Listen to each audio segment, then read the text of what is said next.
نمل اور air university میں شلوار قمیض اور پشاوری چپل پر پابندی، طلبہ کے لیے دوپٹہ اور اسکارف لازمی قرار۔ اصل کہانی سامنے آ گئی۔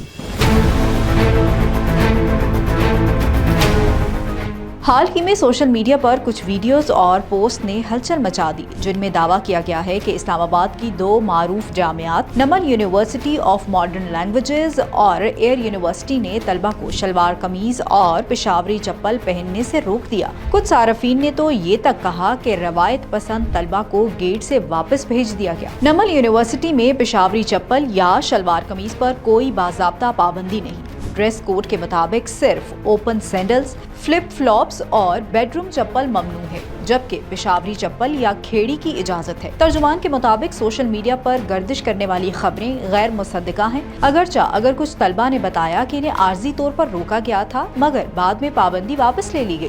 دوسری جانب ایئر یونیورسٹی میں طلبہ کو صرف جمعے کے دن شلوار قمیض پہننے کی اجازت ہے۔ اگر کسی طالب علم کو خاص وجہ سے پہننا ہو تو وہ پیشگی اجازت لے سکتا ہے۔ یونیورسٹی میں پھٹی جینز، ٹی شرٹس اور نکرز پہننا ممنوع ہے، جبکہ طالبات کے لیے دوپٹہ یا اسکارف لازمی قرار دیا گیا ہے۔ اپڈیٹس کے لیے دیکھتے رہیے وی نیوز .vnews